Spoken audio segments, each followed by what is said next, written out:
Good morning, good afternoon, good evening, whatever it is, wherever you are. Well, that Welcome to sounds another familiar. episode. That sounds familiar. Doesn't it? Doesn't it? Welcome to another, despite popular demand, episode of Drawing on Shakespeare with me, Austin Tichenor of the Reduced Shakespeare Company. And me, Gary Andrews of the interwebs. And we have a special guest today. Special guest, somebody who actually makes her living literally drawing on Shakespeare, Mya Gosling, the creative genius behind GoodTickleBrain.com. Hello. Welcome, Mya. How are you? Thank you. I'm doing all right. Pleasure to be here. I love your background portrait. It's in the shape of you chose a shower curtain. Is that what you chose? It's an old bed sheet, actually. Yes. Everybody has these very nice setups with the bookshelves behind them, and then when I tried to put books on the shelves behind here, they started pulling away from the wall. Well, I feel very much like I'm going to be a third wheel because I'm here this week because we're talking to literally you two guys are literally drawing Shakespeare, and I'm just going to watch. No, we're not going to let you off that easy because Mya and I were talking just before you joined us earlier on, and we've decided that today's theme is adapting Shakespeare. And I think you've had a little bit of experience with that, so perhaps I might let you join in a bit in the chat. Thank you. Thank you. Whenever you guys need a spell, let me know. Cool. Yeah, wow. Mya, how did you get started drawing on Shakespeare? I mean, I guess I've always liked Shakespeare. My parents introduced me at a young and impressionable age, and I've always enjoyed going to see Shakespeare. And I grew up not having anyone around me who enjoyed Shakespeare. And so, a couple of years ago, I started this comic as sort of a way to show people why I was liking these plays so much. Just sort of bring out the funny side and highlight the things about it that I really love.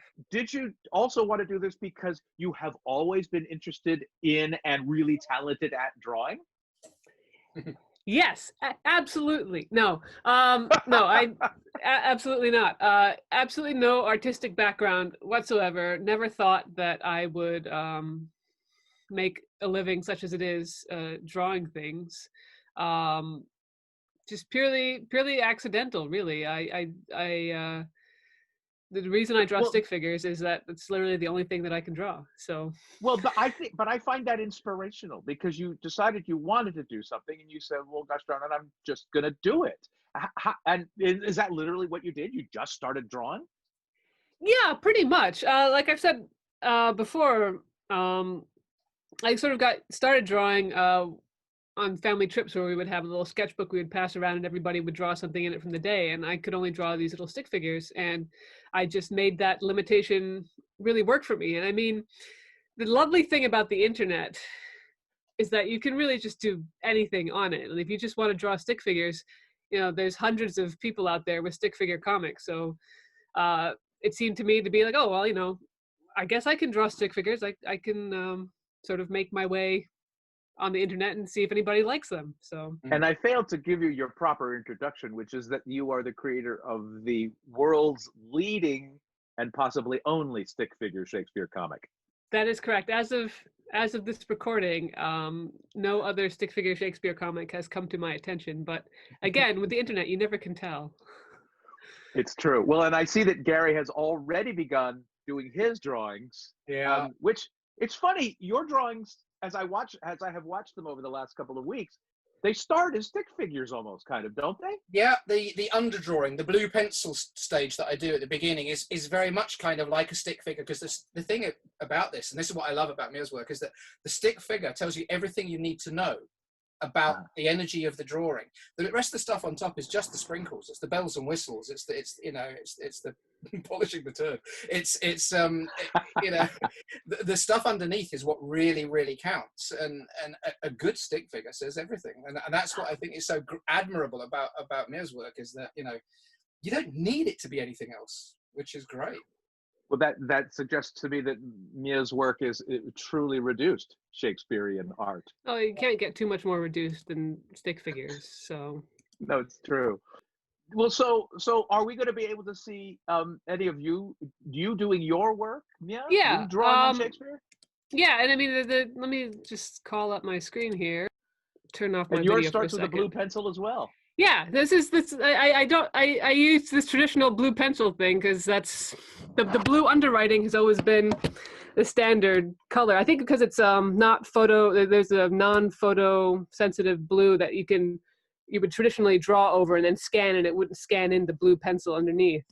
So there's no reason for it to be blue except just sort of industry tradition. But yeah, so I just have sort of a template stick figure because otherwise they all come out in weird different sizes. So let's see if I every can get. character you draw in every panel starts with this blue template. Yep, and I'll move them around in the different panels to sort of space out where I need stick figures to be. Let's see. Let's make a nice little Austin here. You've got this nice beard going on now. Sure. I know you're constantly updating your stick figure of me, and you capture my smirk too. The fact that my smile is kind of over here on one side. All good smiles are. Let's see. Yeah, usually I've drawn your hair like you've got slightly different hair now that it's gone. It's pandemic wild, pandemic shambolic, as I believe Kate Powers described it. So this is a vector-based program you're using, Comic Line? It isn't actually. It's Clip Studio Pro. Okay. It was created specifically for comic drawing. Yeah. So it has lots of great features that I never use, like about perspective and all sorts of fancy things that I've never managed to figure out how to learn how to use. But fortunately, my art does not demand it. So. Are you the same as I, which is that you don't learn it for the hell of it. You learn it when it becomes necessary. When and as it becomes necessary. Yes, precisely. Yeah. So I've had some people ask me how to use this program, and I'm always like, well, I have absolutely no idea, unless you want to draw stick figures, in which case I could figure it out. And Gary, you're absolutely right. Mya's drawing is as stick figure and geometrically shaped as it is, tells you everything you need to know about me. I have clearly just walked on stage announcing my arrival. Well, yes. You always like to make a splash, after all. It's true. I do. What can I say? Yeah. So. And Gary, who are you working on? I thought I might do my version of you, sort of thing, just off the top of my head. Well, but very, very rough and ready. I mean, God, Well then, while you guys are drawing, I will do my version of you. There we go. I just did it.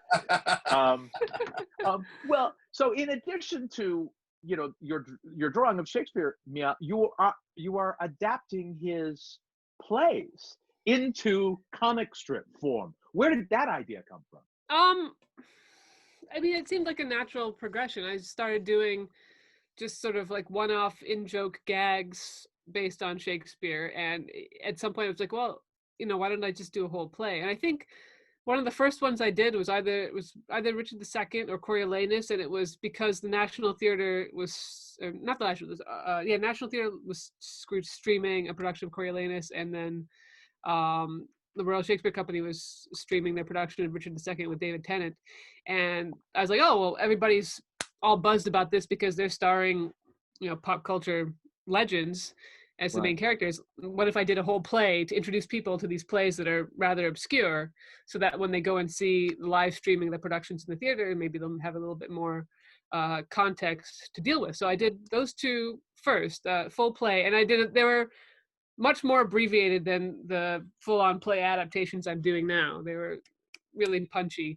But then it just sort of grew from there, and everybody asked me, oh, when are you doing this play? When are you doing that play? And it's just kind of gone from there. And as you know, I'm in the latter stages of Hamlet now, which has been going on it will be a full year by the time I get to the end of it.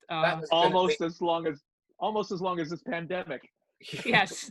Exactly. That was going to be my next question, actually, to you: is how long it takes you to adapt one of the plays, and do you do the full text adaptation before you start drawing, or do you draw and adapt as you go?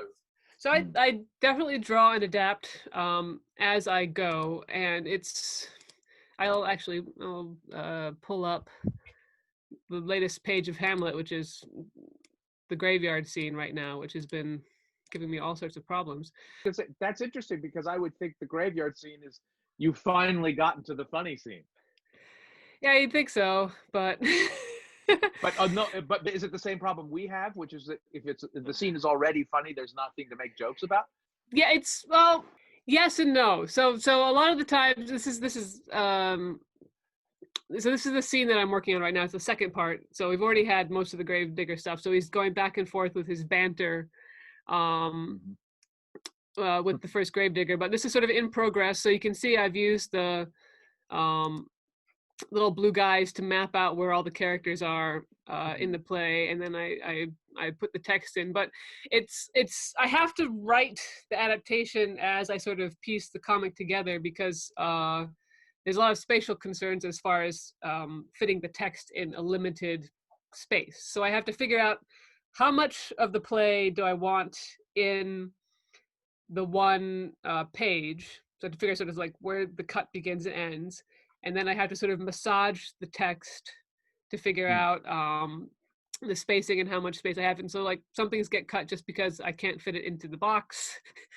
And there's a lot of spatial constraints that go in at that stage. But yeah, so this is sort of just placeholding, and then at some point I'll go in and ink it in, hopefully soon. on top of so many things that I love about this, I'm loving watching Gary stop drawing to look at your strip as you describe how you're doing it. We're both sitting here going, oh my god! It's nice to have one of these to have a bit of a rest during it and just watch somebody else doing their stuff. Somebody else doing work. Yeah, no, it's yeah. I mean, I could go ahead and work on this while we're talking if you want.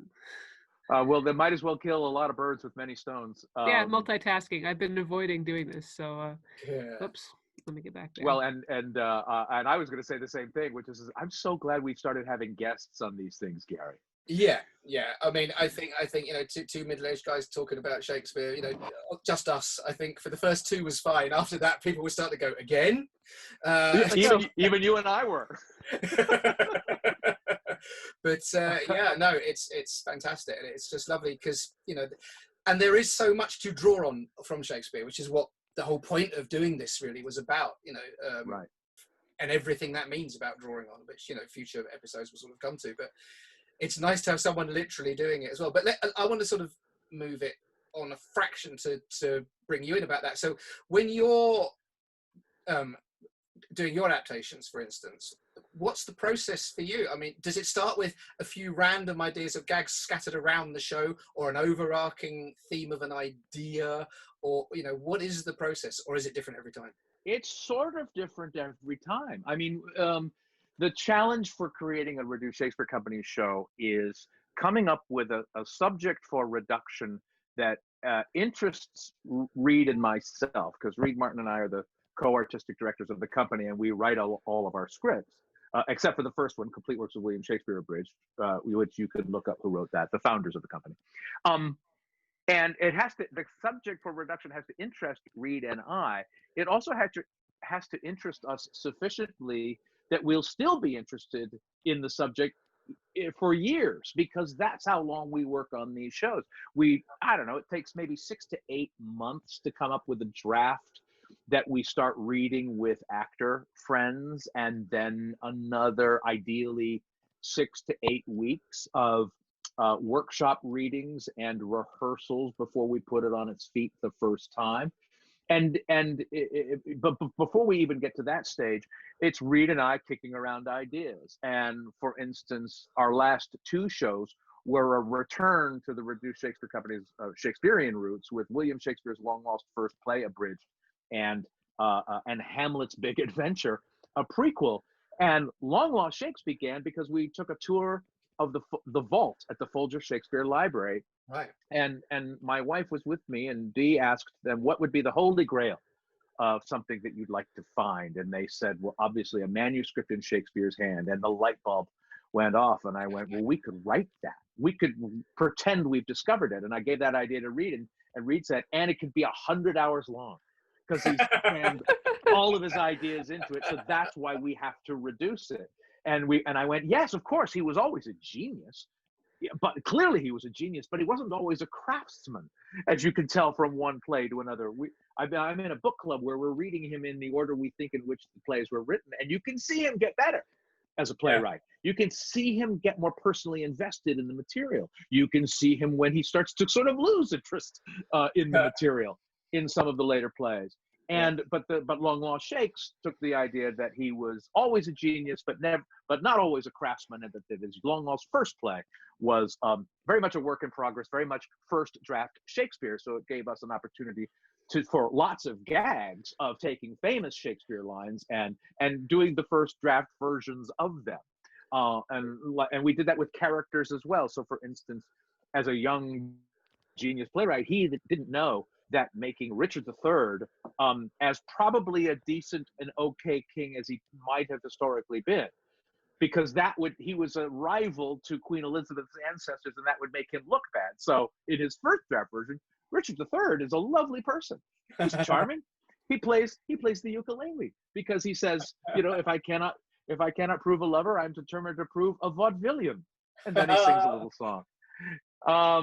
And then we wanted to stay in the Shakespeare vein, and we said, well, could we write a prequel? Could we write a sequel? And we started kicking around ideas, and I think it was Reed who said, what about Hamlet the early years or something like that? And that just rang all sorts of bells for us. None of them alarm bells, and maybe they should have been, but we just had all these lovely notions of what that could mean. My thought was, well, God, we could write it with. We could ask, what if Tom Stoppard wrote Muppet Babies? What would it be like to see Hamlet and Ophelia and Laertes and all the characters as younger people? In the end, we wrote the play to take place right immediately prior to Claudius being poisoned. I mean, Hamlet being poisoned and murdered by Claudius at the beginning of Hamlet. So our play takes us right up to that moment. And our play also really, Hamlet's Big Adventure prequel, really focuses on Ophelia and her mother, because Mrs. Polonius is not even mentioned in Shakespeare's play. And we wondered, well, why is that? Well, we come up with some reasons why that is. The other thing who is a prominent character in Hamlet's Big Adventure is Yorick, who you only see, and there he is, I'm looking at his skull right now in Mya's drawing. You only see him as a skull in the play, but clearly he had to have an influence on Hamlet, because Hamlet has an inexplicable, deeply detailed knowledge of theater and acting and how it all works. And it's a kind of a skeptical view of theater too. And we go, well, where did that come from? It probably came from the one guy in the Danish court who had a showbiz background, Yorick the jester. So that's been the fun for us to in drawing on Shakespeare for our last two scripts. Cool. But yes, a lot of time it's just sitting around thinking of, oh, this could be a gag, this could be a gag, this could be a gag. And then we have to decide, well, where do the gags go? Is this a good enough gag to be a scene? Is it a gag that we lead with? Is it a gag that comes at the very end? The placement of gags is such an art, and there's no way to do it except to do it and try it in front of an audience. So that's the problems we have. We can write it, and on the page it's one thing, but you put it up on the stage in performance, and it's a completely different thing. Cool. So with Mya, when you're doing your adaptation, you've got the mixture of Shakespeare's text and your comments upon it, as it were, in character. Do you get just as you go, that suddenly occurs to you, or have you sort of thought a lot of those in advance, or what? I'd say it's a relatively organic process. There is a lot of making it up as I go along, because what I'll do is I look at the bit of text that I'm supposed to adapt, and I'll read it through a couple times, and then just allow my imagination to go where it goes when I'm sitting in the theater. Sometimes when you're watching a Shakespeare play and something will happen, or someone will say something and you think, oh, well, that's really stupid, or that's bizarre, or like you'll think all those little snarky thoughts that you're you saying, don't say out loud. Thing out loud that you're often thinking in your head when you're watching or reading Shakespeare. Mia, you're having those thoughts in the theater, but I think the truth, the greatness of your comedy is that everybody has those thoughts. Yeah, I feel like a lot of the sort of snarky things that I come up with are fairly widely thought by people, and that's definitely something that people respond to often with my comics. It's like, oh yeah, I always thought that part was weird or stupid or something like that. So but I say that's one of the fun things about doing these adaptations is it just gives me sort of permission to really go on these little jaunts where I pick up things that are, like I said, that I've always been thinking about and get a chance to explore them. So in my Hamlet, I've been trying to make my peace with Ophelia, who as a character I have never ever sort of connected with. She's always been kind of like this damp rag, and she's just jerked around by all the men in her life, and she has no sort of personality or character of herself. So that's always been my reaction to her. But then doing my adaptation is like, okay, what can I learn from Ophelia? What can I learn about her? How can I make her as a character sort of stand out more? And so my Ophelia, at least until she goes mad, is a much more lippy, spunky sort of rebellious kind of character who has to exist within the constraints of the patriarchy, but is not averse to mouthing off about it. So that's been a lot of fun to sort of stretch a little bit. It would be fun for me to watch. Would it be fun for you two to do? Would you be willing to each right now draw both your Hamlets for us? Oh yeah, I could do that. To see what, just to see what, I mean, I know, Mia, you've done important groundbreaking research into the essentials that you need to draw Hamlet, and that exists on your website. Maybe we can cut to that, but right now it'd be fun to just see you launch into it. Are we going for the skull in the graveyard scene? And you have to, right? I think it's the law. Yeah, I think if you're doing a one-off Hamlet depiction, it's got to be the skull. As they say, Hamlet always has a skull. I'm going to go sort of Elizabethan, sort of Dark Age. I think I'm not going to get too specific costume-wise. I'm going to go the full-on drippy Hamlet, I think. I've done so many different parody versions of Hamlet in various different shows, and they've each had their own parody of To Be or Not to Be, and in each one of them I have held a skull. It's mandatory. It is. Well, and as you're drawing, I just want to point out too, Mia, that in addition to your commissions, your work and your art has now been featured in like libraries and bookshops sort of around the world, right? It does crop up in various gift shops and libraries. Yes, at least one library. I'm sure I saw something you did for the Shakespeare Birthplace Trust in Stratford-upon-Avon. I've been doing some work for their education department, doing some drawings for them every now and then that they've been using in some of their outreach material, which has been a lot of fun. And they were one of the first people to commission me, and I'm done, Gary. Mine takes slightly. You see, I'm lacking. I was listening. I wasn't drawing properly. Okay, I didn't mean it to be a race at all. But you also, what am I thinking? But Mia, you also do these kinds of these sorts of videos and in-person webinar. Remember when webinars used to be in person and they were called seminars, where you teach people how to draw Shakespeare?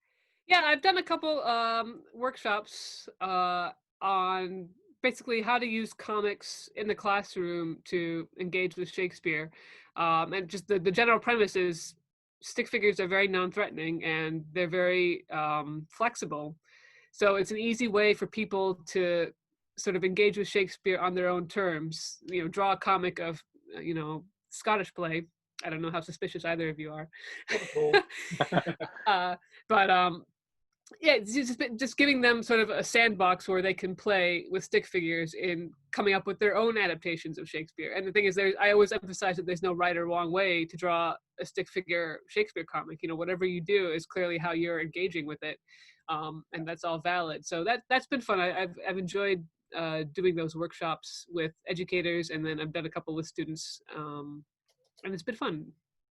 I definitely saw both your books and your T-shirts in the gift shop, the Tudor Guild gift shop at the Oregon Shakespeare Festival. That was very fun. Cool. He's done. And now Gary's done. He's ta-da. Oh. You know, it's incredible. Given that I have about 8 lines in my drawing, he almost as fast as me. It's just, it's spectacular. I suddenly feel very slow. He's slack, honestly. Think how many more lines you could put in your drawing. Oh, I love seeing these side by side now. I mean, did you choose that pose, Gary, because you saw hers? No, I was just looking at the screen. I knew it would be the skull moment, but I think it's so iconic, isn't it? It's very iconic. It's the easiest thing to draw. It's been everybody from Laurence Olivier to Arnold Schwarzenegger has done that scene. You know? And the skull always goes in the left hand. I will send you the picture of me doing this exact pose. I have one of your posters hanging on my wall, and every now and then I'll just stop on the staircase and I'll just look at all the different drawings you have from all the different plays. So once you started drawing all the plays, you did need to start adding hair and glasses, facial hair to distinguish your different stick figures. Yeah, it's been kind of a challenge to keep up with all the different characters because there are hundreds of them. So I try to have my own internal consistency. So I'm constantly referring back to my old comics to try and make sure, did I draw Viola like this or did I draw her like that? What kind of beard does Sir Toby have? Is that the same kind of beard as Lear? And it's funny, isn't it? Even at the simplicity of which you're drawing your picture, you still have those same questions to ask. I mean, I've had to I've been commissioned a few times to draw illustrated Shakespeare's for kids kind of books, where they take a bit like the Lamb's Tales, where they've done potted versions of the stories for kids, and I've illustrated a handful of those. And you first think, oh god, when do I set it? Do I set it in Elizabethan? Do I set it where he set it? Do I do a modern dress? Is that guy going to be skinny? Is he going to be fat? And you've got all those, and with mine, they're sort of obviously little recognizably sort of that, but. It's interesting that despite the fact that you're working in such a pared down manner, you still have those exact same questions to ask. Yeah, no, it's very interesting. And I do a series of comics which I call iconography comics, where I'll take a character and sort of break down what I would consider the most important visual elements of the character. So obviously for Hamlet, it's the skull, and it's the fact that he's wearing black, and he's usually blonde because Denmark. So you sort of pick out the most stereotypical things about a character and try and figure out what if you saw that would make you think, aha, that's Rosalind. So every time I come up with a new character design, I'm thinking, okay, is there something really iconic about this character that has to be represented in order to help people make that association between the character and the stick figure? So there's a lot of that going on. Yeah. That's funny that you say what's iconic about Rosalind, and for me, it's her looking at letters in trees. Yeah, which has nothing to do with her look. Yeah. And I mean, and props are definitely a part of that when I'm doing these iconography comics. And height, she's got to be slightly taller than Celia if you've got her in. She's got to be a tall girl because she says she is. And, it's a lot of comparison. And I think for my Rosalind, I think I have her wearing a hat because she almost always goes off to the forest and then she puts a hat on. So that's one of them. And then my Rosalind also has curly red hair because 99% of the Rosalinds I've seen have had curly red hair. I don't know if it's a thing, but because she's fiery. Yeah, exactly. So it's just kind of assembling all the visuals I've seen from productions and trying to synthesize it into a stick figure form that's recognizable to others. You guys have sort of inspired me, I have to say. I feel like I should start drawing little pictures, but I'm not even sure that they would look, and I'm looking for a pen because my desk is so a mess. I don't even know what my stick figure. I think it would be like a line figure. Here's one line. That's got to be. That's fine. I mean that would be extremely minimalist, reduced Shakespeare. I think you should experiment with it. It might be a whole new thing. I think I've found stuff look photorealistic. I think I have found my niche, and it is absolutely leaving the drawing to you guys. Anybody can draw Shakespeare. That's my message, because this was not my career plan. So even if you don't think you can draw Shakespeare, just give it a try someday. You might be surprised. I always say everyone can draw. Anyone can draw. There's no such thing as a bad drawing. It's always a part of a learning journey. That's what I say. That's what I keep telling myself. We have to leave it there then. Because I think this has been a very special episode of Drawing on Shakespeare, where there's been a lovely moral at the end. Everyone can draw. Thank you, guys.